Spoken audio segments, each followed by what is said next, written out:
The Adventure of the Solitary Cyclist. From the years 1894 to 1901 inclusive, Mr. Sherlock Holmes was a very busy man. It is safe to say that there was no public case of any difficulty in which he was not consulted during those 8 years, and there were hundreds of private cases, some of them of the most intricate and extraordinary character, in which he played a prominent part. Many startling successes and a few unavoidable failures were the outcome of this long period of continuous work.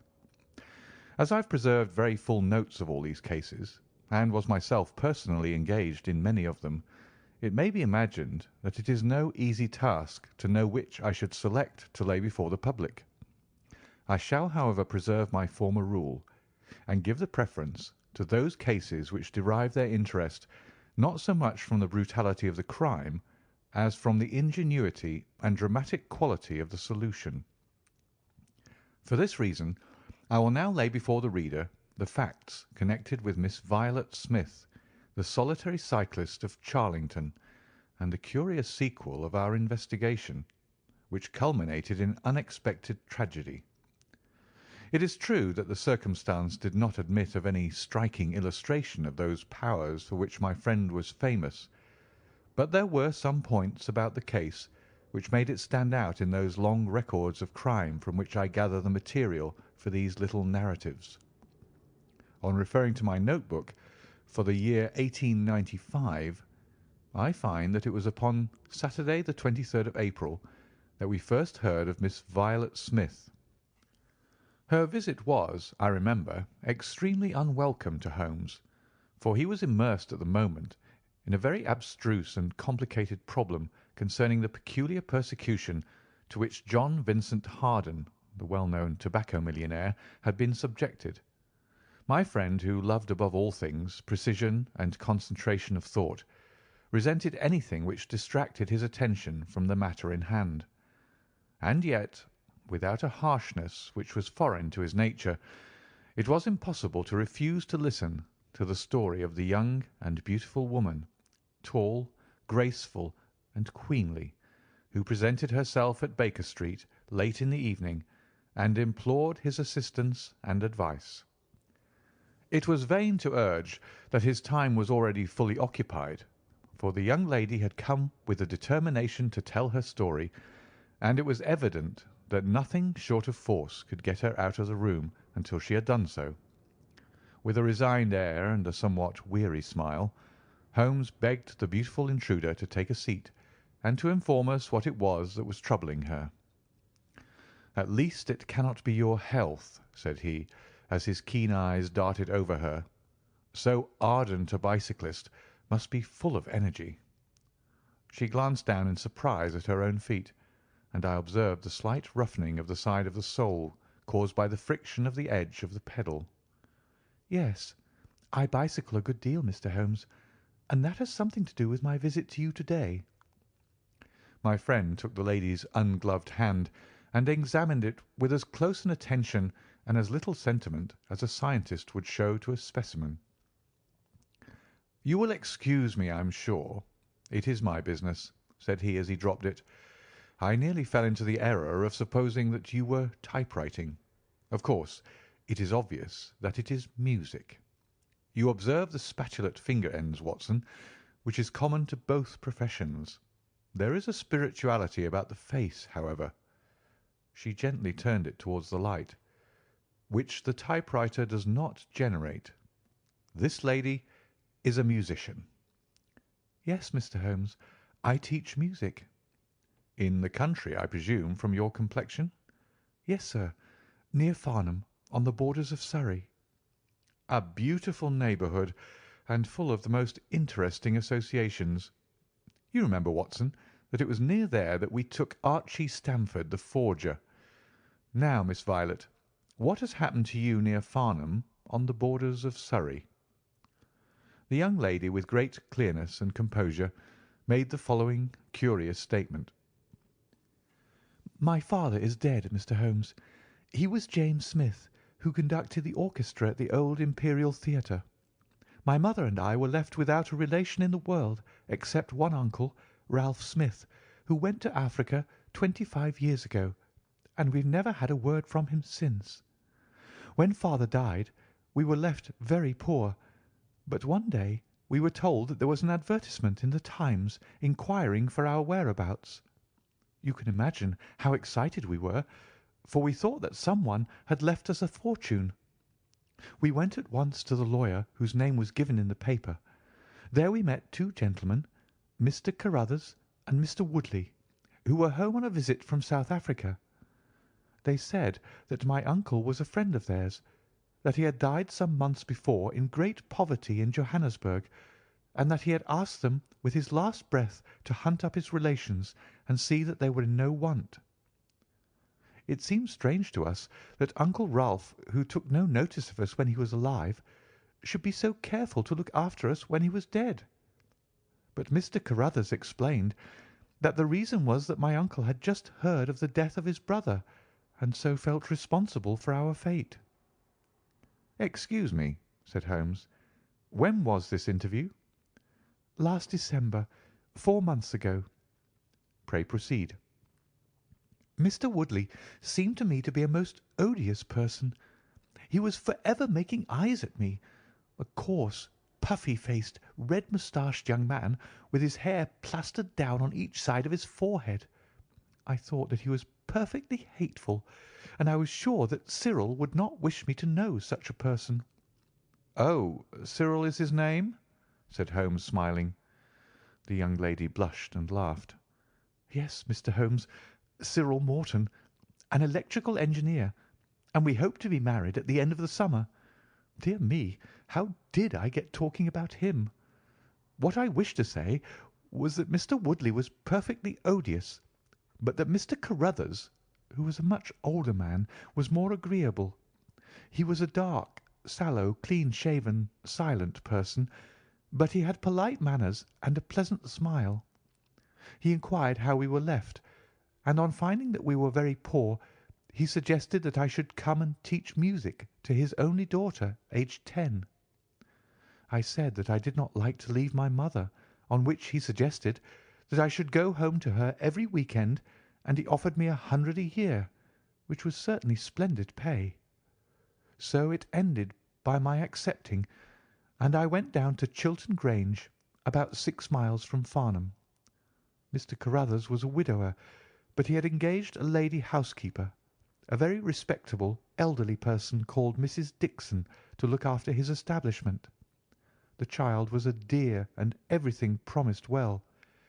Mr. Carruthers was very kind and very musical, and we had most pleasant evenings together. Every week-end I went home to my mother in town. The first flaw in my happiness was the arrival of the red-moustached Mr. Woodley. He came for a visit of a week, and oh, it seemed 3 months to me. He was a dreadful person, a bully to everyone else, but to me something infinitely worse. He made odious love to me, boasted of his wealth, said that if I married him I could have the finest diamonds in London, and finally, when I would have nothing to do with him, he seized me in his arms one day after dinner, he was hideously strong, and swore that he would not let me go until I had kissed him. Mr. Carruthers came in and tore him from me, on which he turned upon his own host, knocking him down and cutting his face open. That was the end of his visit, as you can imagine. Mr. Carruthers apologized to me next day, and assured me that I should never be exposed to such an insult again. I have not seen Mr. Woodley since. And now, Mr. Holmes, I come at last to the special thing which has caused me to ask your advice to-day. You must know that every Saturday afternoon I ride on my bicycle to Farnham Station in order to get the 12:22 to town. The road from Chiltern Grange is a lonely one, and at one spot it is particularly so, for it lies for over a mile between Charlington Heath upon one side and the woods which lie around Charlington Hall upon the other. You could not find a more lonely tract of road anywhere, and it is quite rare to meet so much as a cart or a peasant until you reach the high road near Crooksbury Hill. 2 weeks ago I was passing this place when I chanced to look over my shoulder, and about 200 yards behind me I saw a man, also on a bicycle. He seemed to be a middle-aged man, with a short, dark beard. I looked back before I reached Farnham, but the man was gone, so I thought no more about it. But you can imagine how surprised I was, Mr. Holmes, when on my return on the Monday I saw the same man on the same stretch of road. My astonishment was increased when the incident occurred again, exactly as before on the following Saturday and Monday. He always kept his distance, and he did not molest me in any way, but still it certainly was very odd. I mentioned it to Mr. Carruthers, who seemed interested in what I said, and told me that he had ordered a horse and trap, so that in future I should not pass over those lonely roads without some companion. The horse and trap were to have come this week, but for some reason they were not delivered, and again I had to cycle to the station. That was this morning. You can think that I looked out when I came to Charlington Heath, and there, sure enough, was the man, exactly as he had been the 2 weeks before. He always kept so far from me that I could not clearly see his face, but it was certainly someone whom I did not know. He was dressed in a dark suit with a cloth cap. The only thing about his face that I could clearly see was his dark beard. To-day I was not alarmed, but I was filled with curiosity, and I determined to find out who he was and what he wanted. I slowed down my machine, but he slowed down his. Then I stopped altogether, but he stopped also. Then I laid a trap for him. There is a sharp turning of the road, and I pedalled very quickly round this, and then I stopped and waited. I expected him to shoot round and pass me before he could stop, but he never appeared. Then I went back and looked around the corner. I could see a mile of road, but he was not on it. To make it the more extraordinary, there was no side road at this point down which he could have gone. Holmes chuckled and rubbed his hands. "This case certainly presents some features of its own," said he. "How much time elapsed between your turning the corner and your discovery that the road was clear?" 2 or 3 minutes. Then he could not have retreated down the road, and you say that there are no side roads? None. Then he certainly took a footpath on one side or the other. It could not have been on the side of the heath, or I should have seen him. So, by the process of exclusion, we arrive at the fact that he made his way toward Charlington Hall, which, as I understand, is situated in its own grounds on one side of the road. Anything else? Nothing, Mr. Holmes, save that I was so perplexed that I felt I should not be happy until I had seen you and had your advice. Holmes sat in silence for some little time. "Where is the gentleman to whom you are engaged?" he asked at last. He is in the Midland Electrical Company at Coventry. He would not pay you a surprise visit? Oh, Mr. Holmes, as if I should not know him. Have you had any other admirers? Several before I knew Cyril. And since? There was this dreadful man Woodley, if you can call him an admirer. No one else? Our fair client seemed a little confused. "Who was he?" asked Holmes. Oh, it may be a mere fancy of mine, but it had seemed to me sometimes that my employer, Mr. Carruthers, takes a great deal of interest in me. We are thrown rather together. I play his accompaniments in the evening. He has never said anything. He is a perfect gentleman. But a girl always knows." "Ha!" Holmes looked grave. "What does he do for a living?" "He is a rich man." "No carriages or horses?" "Well, at least he is fairly well to do, but he goes into the city 2 or 3 times a week. He is deeply interested in South African gold shares." "You will let me know any fresh development, Miss Smith. I am very busy just now, but I will find time to make some inquiries into your case. In the meantime, take no step without letting me know. Good-bye, and I trust that we shall have nothing but good news from you." "It is part of the settled order of nature that such a girl should have followers," said Holmes. He pulled at his meditative pipe. "But for choice not on bicycles in lonely country roads. Some secretive lover beyond all doubt.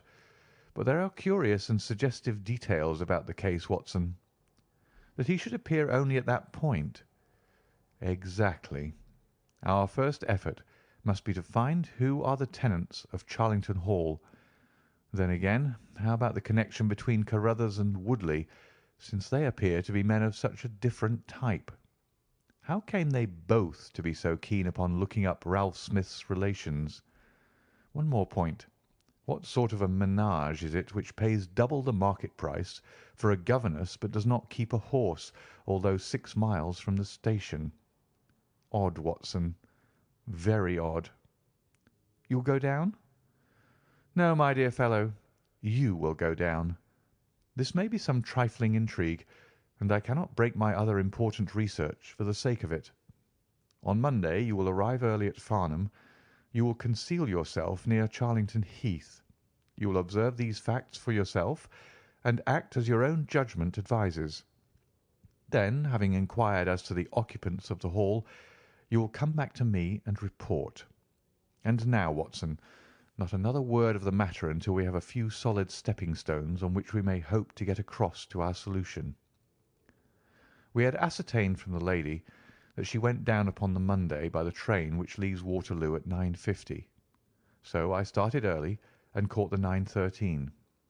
At Farnham Station I had no difficulty in being directed to Charlington Heath. It was impossible to mistake the scene of the young lady's adventure, for the road runs between the open heath on one side and an old yew hedge upon the other, surrounding a park which is studded with magnificent trees. There was a main gateway of a lichen-studded stone, each side pillar surmounted by mouldering heraldic emblems, but besides this central carriage drive I observed several points where there were gaps in the hedge and paths leading through them. The house was invisible from the road, but the surroundings all spoke of gloom and decay. The heath was covered with golden patches of flowering gorse, gleaming magnificently in the light of the bright spring sunshine. Behind one of these clumps I took up my position so as to command both the gateway of the hall and a long stretch of the road upon either side. It had been deserted when I left it, but now I saw a cyclist riding down it from the opposite direction to that in which I had come. He was clad in a dark suit, and I saw that he had a black beard. On reaching the end of the Charlington grounds, he sprang from his machine and led it through a gap in the hedge, disappearing from my view. A quarter of an hour passed, and then a second cyclist appeared. This time it was the young lady coming from the station. I saw her look about her as she came to the Charlington hedge. An instant later the man emerged from his hiding-place, sprang upon his cycle, and followed her. In all the broad landscape those were the only moving figures, the graceful girl sitting very straight upon her machine, and the man behind her bending low over his handle-bar with a curiously furtive suggestion in every movement. She looked back at him and slowed her pace. He slowed also. She stopped.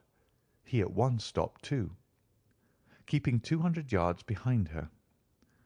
Her next movement was as unexpected as it was spirited. She suddenly whisked her wheels round and dashed straight at him. He was as quick as she, however, and darted off in desperate flight. Presently she came back up the road again, her head haughtily in the air, not deigning to take any further notice of her silent attendant. He had turned also, and still kept his distance until the curve of the road hid them from my sight. I remained in my hiding-place, and it was well that I did so, for presently the man reappeared, cycling slowly back.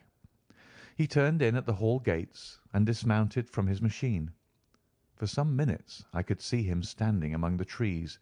His hands were raised, and he seemed to be settling his necktie.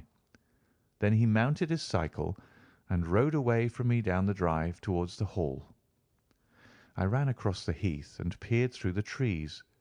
Far away I could catch glimpses of the old grey building with its bristling Tudor chimneys, but the drive ran through a dense shrubbery, and I saw no more of my man. However, it seemed to me that I had done a fairly good morning's work, and I walked back in high spirits to Farnham. The local house agent could tell me nothing about Charlington Hall, and referred me to a well-known firm in Pall Mall. There I halted on my way home, and met with courtesy from the representative. No, I could not have Charlington Hall for the summer. I was just too late. It had been let about a month ago. Mr. Williamson was the name of the tenant. He was a respectable elderly gentleman. The polite agent was afraid he could say no more, as the affairs of his clients were not matters which he could discuss. Mr. Sherlock Holmes listened with attention to the long report which I was able to present to him that evening, but it did not elicit that word of curt praise which I had hoped for and should have valued. On the contrary, his austere face was even more severe than usual as he commented upon the things that I had done and the things that I had not. Your hiding-place, my dear Watson, was very faulty. You should have been behind the hedge. Then you would have had a close view of this interesting person.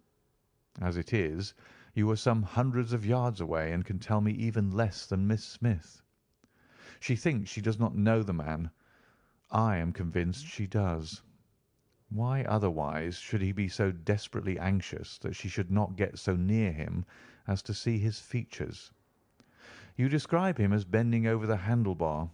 Concealment again, you see. You really have done remarkably badly. He returns to the house, and you want to find out who he is. You come to a London house agent. What should I have done? I cried with some heat. Gone to the nearest public house.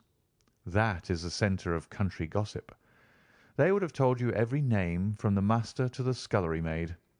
Williamson? It conveys nothing to my mind. If he is an elderly man, he is not this active cyclist who sprints away from that young lady's athletic pursuit. What have we gained from your expedition? The knowledge that the girl's story is true. I never doubted it.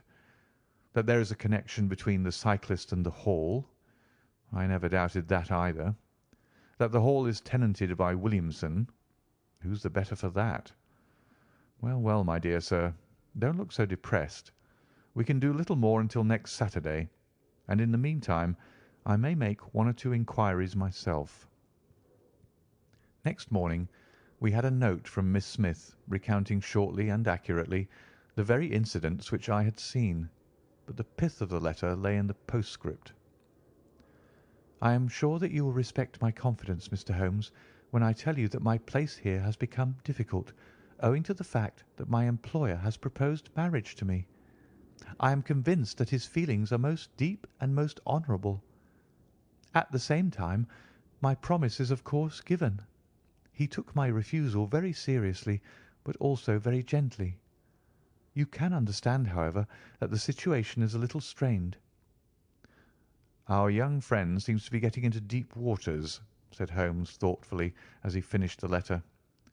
The case certainly presents more features of interest and more possibility of development than I had originally thought. I should be none the worse for a quiet, peaceful day in the country, and I am inclined to run down this afternoon and test one or two theories which I have formed. Holmes's quiet day in the country had a singular termination, for he arrived at Baker Street late in the evening with a cut lip and a discoloured lump upon his forehead, besides a general air of dissipation which would have made his own person the fitting object of a Scotland Yard investigation. He was immensely tickled by his own adventures, and laughed heartily as he recounted them. "I get so little active exercise that it is always a treat," said he. "You are aware that I have some proficiency in the good old British sport of boxing. Occasionally it is of service. To-day, for example, I should have come to very ignominious grief without it." I begged him to tell me what had occurred. I found that country pub which I had already recommended to your notice, and there I made my discreet inquiries. I was in the bar, and the garrulous landlord was giving me all that I wanted. Williamson is a white-bearded man, and he lives alone, with a small staff of servants, at the Hall. There is some rumour that he is, or has been, a clergyman, but one or two incidents of his short residence at the Hall struck me as peculiarly unecclesiastical. I have already made some inquiries at a clerical agency, and they tell me that there was a man of that name in orders, whose career has been a singularly dark one. The landlord further informed me that there are usually week-end visitors, a warm lot, sir, at the Hall, and especially one gentleman with a red moustache, Mr. Woodley by name, who was always there.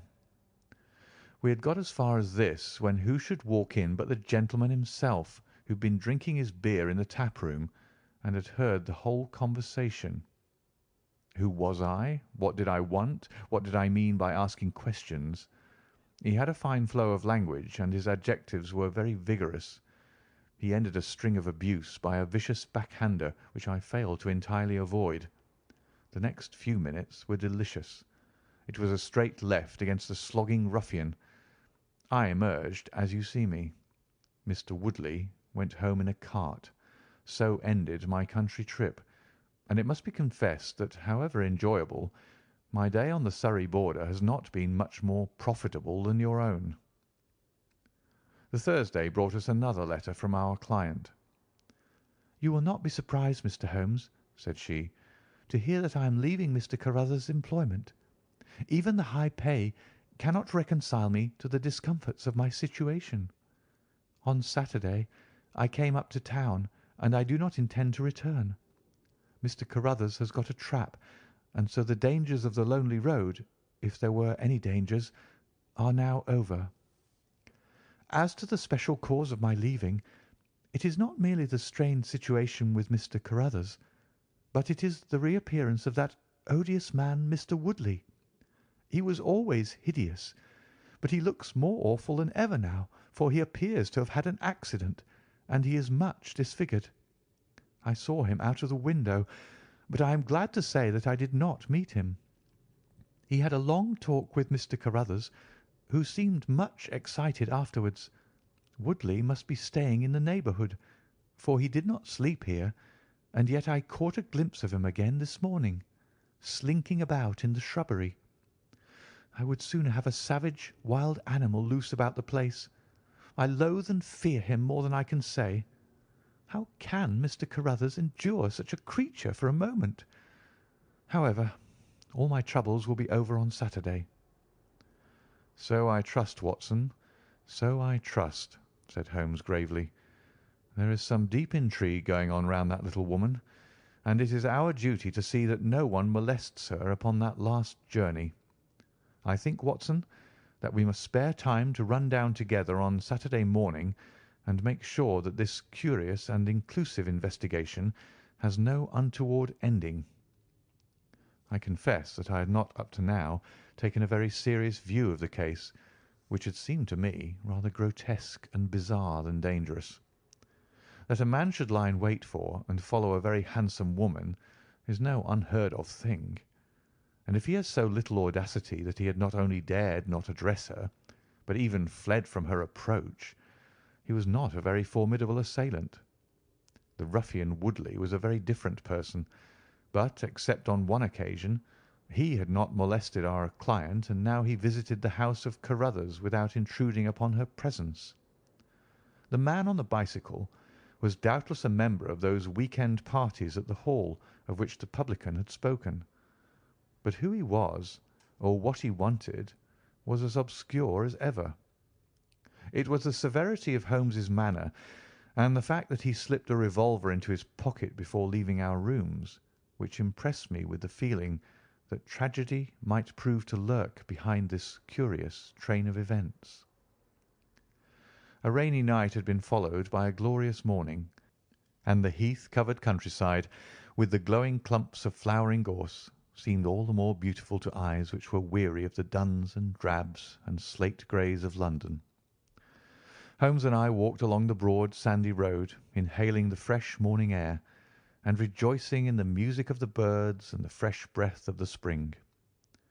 From a rise of the road on the shoulder of Crooksbury Hill, we could see the grim hall bristling out from amidst the ancient oaks, which, old as they were still younger than the building which they surrounded. Holmes pointed down the long tract of road which wound a reddish-yellow band between the brown of the heath and the budding green of the woods. Far away, a black dot, we could see a vehicle moving in our direction. Holmes gave an exclamation of impatience. "I have given a margin of half an hour," said he. "If that is her trap, she must be making for the earlier train. I fear, Watson, that she will be past Charlington before we can possibly meet her." From the instant that we passed the rise, we could no longer see the vehicle, but we hastened onward at such a pace that my sedentary life began to tell upon me, and I was compelled to fall behind. Holmes, however, was always in training, for he had inexhaustible stores of nervous energy upon which to draw. His springy step never slowed until suddenly, when he was 100 yards in front of me, he halted, and I saw him throw up his hand with a gesture of grief and despair. At the same instant an empty dog-cart, the horse cantering, the reins trailing, appeared round the curve of the road and rattled swiftly towards us. "Too late, Watson, too late!" cried Holmes, as I ran panting to his side. "Fool that I was not to allow for that earlier train! It's abduction, Watson, abduction, murder, heaven knows what! Block the road, stop the horse. That's right. Now jump in and let us see if I can repair the consequence of my own blunder." We had sprung into the dog-cart, and Holmes, after turning the horse, gave it a sharp cut with the whip, and we flew back along the road. As we turned the curve, the whole stretch of road between the hall and the heath was opened up. I grasped Holmes's arm. "That's the man!" I gasped. A solitary cyclist was coming towards us. His head was down and his shoulders rounded, as he put every ounce of energy that he possessed onto the pedals. He was flying like a racer. Suddenly he raised his bearded face, saw us close to him, and pulled up, springing from his machine. That coal-black beard was in singular contrast to eyes were as bright as if he had a fever. He stared at us and at the dog-cart. Then a look of amazement came over his face. "Hello! Stop there!" he shouted, holding his bicycle to block our road. "Where did you get that dog-cart? Pull up, man!" he yelled, drawing a pistol from his side.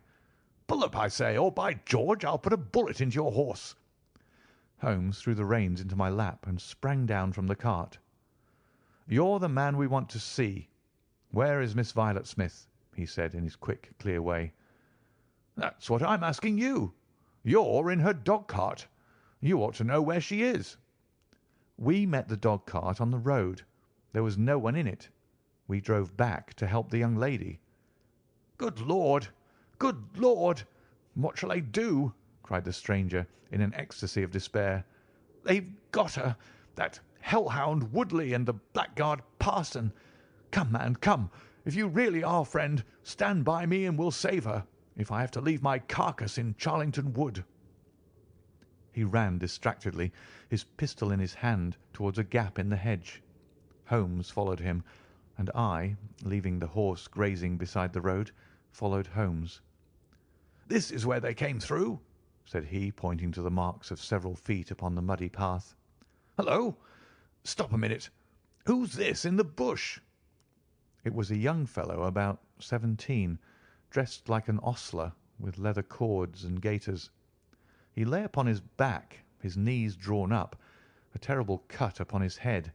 He was insensible, but alive. A glance at his wound told me that it had not penetrated the bone. "That's Peter the groom," cried the stranger. "He drove her.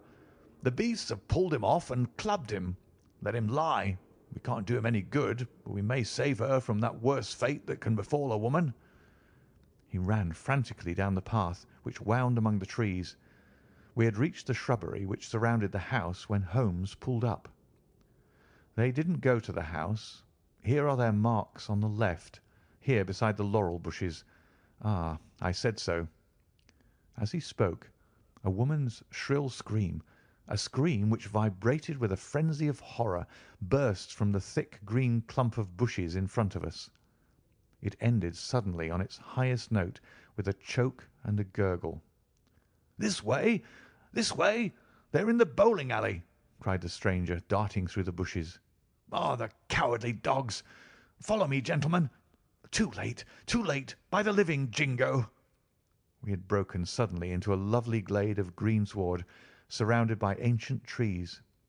On the farther side of it, under the shadow of a mighty oak, there stood a singular group of 3 people. One was a woman, our client, drooping and faint, a handkerchief round her mouth. Opposite her stood a brutal, heavy-faced, red-moustached young man, his gaitered legs parted wide, one arm akimbo, the other waving a riding crop, his whole attitude suggestive of triumphant bravado. Between them, an elderly, grey-bearded man, wearing a short surplice over a light tweed suit, had evidently just completed the wedding service, for he pocketed his prayer book as we appeared and slapped the sinister bridegroom upon the back in jovial congratulation. "They're married!" I gasped. "Come on!" cried our guide. "Come on!" He rushed across the glade, Holmes and I at his heels. As we approached, the lady staggered against the trunk of the tree for support. Williamson, the ex-clergyman, bowed to us with mock politeness, and the bully Woodley advanced with a shout of brutal and exultant laughter. "You can take your beard off, Bob," said he. "I know you right enough. Well, you and your pals have just come in time for me to be able to introduce you to Mrs. Woodley." Our guide's answer was a singular one. He snatched off the dark beard which had disguised him and threw it on the ground, disclosing a long, sallow, clean-shaven face below it. Then he raised his revolver and covered the young ruffian who was advancing upon him with his dangerous riding-crop swinging in his hand. "Yes," said our ally, "I am Bob Carruthers, and I'll see this woman righted if I had to swing for it. I told you what I'd do if you molested her, and by the Lord I'll be as good as my word." "You're too late. She's my wife." "No, she's your widow." His revolver cracked, and I saw the blood spurt from the front of Woodley's waistcoat. He spun round with a scream and fell upon his back, his hideous red face turning suddenly to a dreadful mottled pallor. The old man, still clad in his surplice, burst into such a string of foul oaths as I have never heard, and pulled out a revolver of his own. But before he could raise it, he was looking down the barrel of Holmes's weapon. "Enough of this," said my friend coldly. "Drop that pistol. Watson, pick it up. Hold it to his head. Thank you. You, Carruthers, give me that revolver. We'll have no more violence. Come, hand it over." "Who are you, then?" "My name's Sherlock Holmes." "Good Lord!" "You've heard of me, I see. I will represent the official police until their arrival. Here, you," he shouted to a frightened groom who had appeared at the edge of the glade. "Come here. Take this note as hard as you can ride to Farnham." He scribbled a few words upon a leaf from his notebook. "Give it to the superintendent at the police station. Until he comes, I must detain you all under my personal custody." The strong, masterful personality of Holmes dominated the tragic scene, and all were equally puppets in his hands. Williamson and Carruthers found themselves carrying the wounded Woodley into the house, and I gave my arm to the frightened girl. The injured man was laid on his bed, and at Holmes's request I examined him. I carried my report to where he sat in the old tapestry-hung dining-room with his 2 prisoners before him. "He will live," said I. "What!" cried Carruthers, springing out of his chair. "I'll go upstairs and finish him first. Do you tell me that that angel is to be tied to Roaring Jack Woodley for life?" "You need not concern yourself about that," said Holmes. "There are 2 very good reasons why she should, under no circumstances, be his wife. In the first place, We are very safe in questioning Mr. Williamson's right to solemnize a marriage." "I have been ordained," cried the old rascal. "And also unfrocked." "Once a clergyman, always a clergyman." "I think not. How about the licence?" "We had a licence for the marriage. I have it here in my pocket." "Then you got it by trick. But in any case, a forced marriage is no marriage, but it is a very serious felony, as you will discover before you have finished. You'll have time to think the point out during the next 10 years or so, unless I'm mistaken. As to you, Carruthers, you would have done better to keep your pistol in your pocket." "I begin to think so, Mr. Holmes. But when I thought of all the precaution I had taken to shield this girl, for I loved her, Mr. Holmes, and it is the only time that ever I knew what love was, it fairly drove me mad to think that she was in the power of the greatest brute and bully in South Africa, a man whose name is a holy terror from Kimberley to Johannesburg. Why, Mr. Holmes, you will hardly believe it, but ever since that girl has been in my employment, I never once let her go past this house, where I knew the rascals were lurking, without following her on my bicycle, just to see that she came to no harm. I kept my distance from her, and I wore a beard so that she should not recognize me, for she is a good and high-spirited girl, and she wouldn't have stayed in my employment long if she had thought that I was following her about the country roads." "Why didn't you tell her of her danger?" "Because then, again, she would have left me, and I couldn't bear to face that. Even if she couldn't love me, it was a great deal to me just to see her dainty form about the house and to hear the sound of her voice."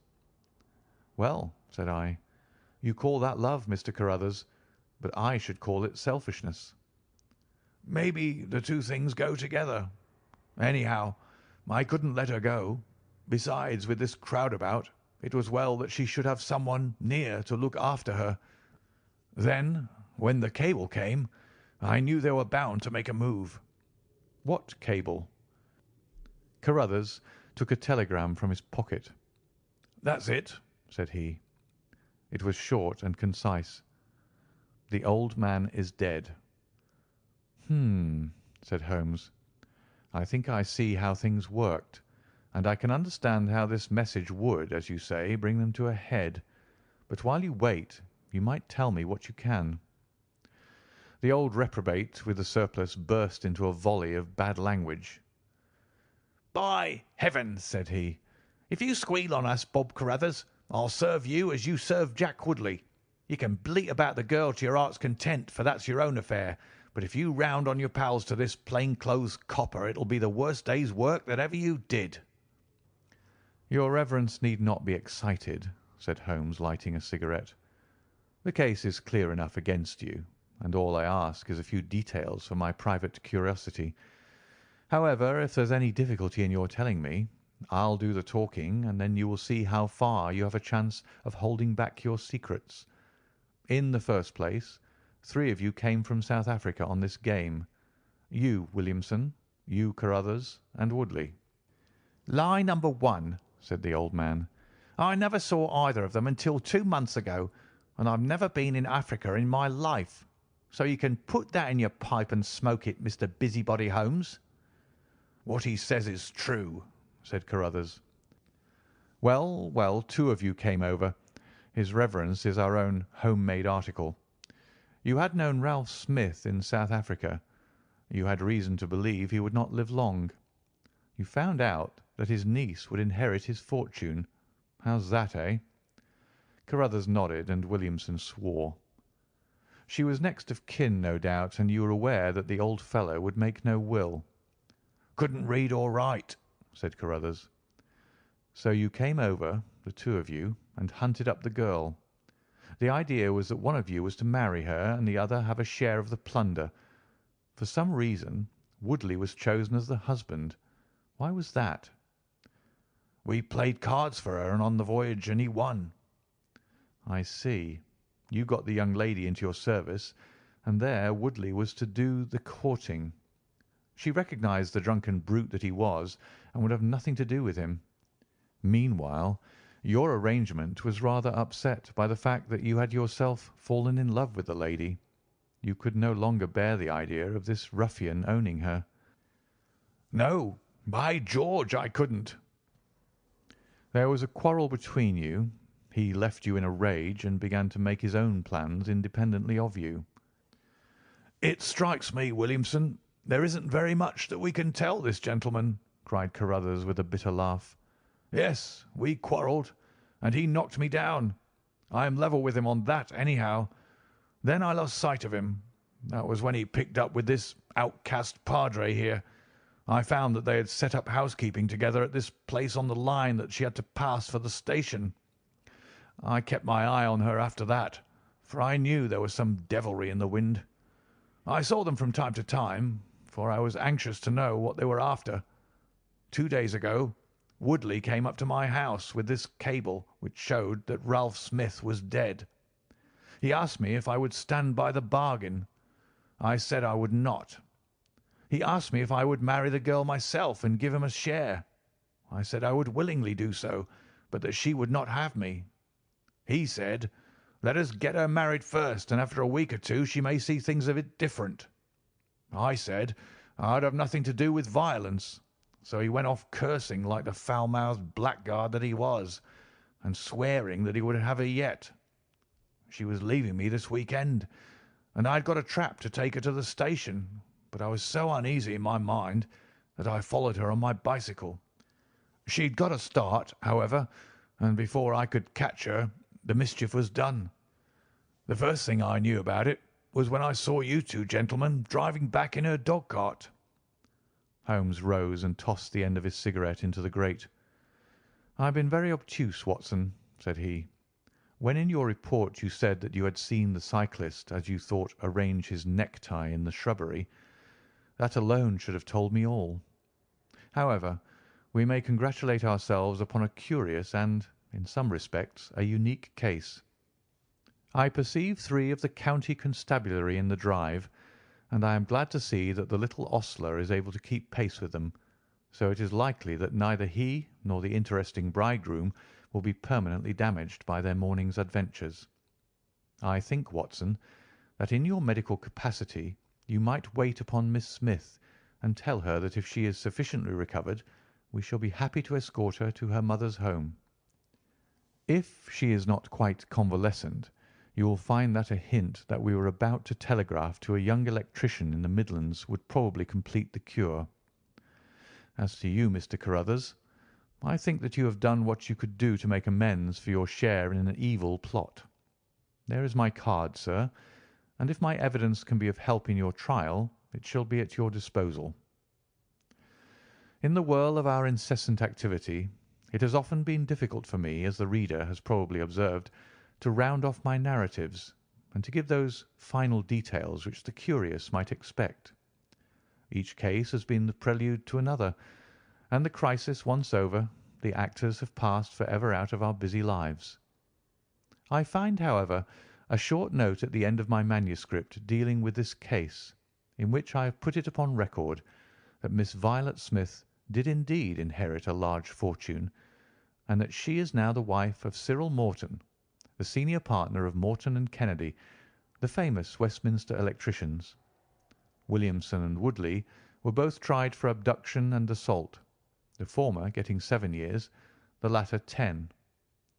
Of the fate of Carruthers I have no record, but I am sure that his assault was not viewed very gravely by the court, since Woodley had the reputation of being a most dangerous ruffian, and I think that a few months were sufficient to satisfy the demands of justice.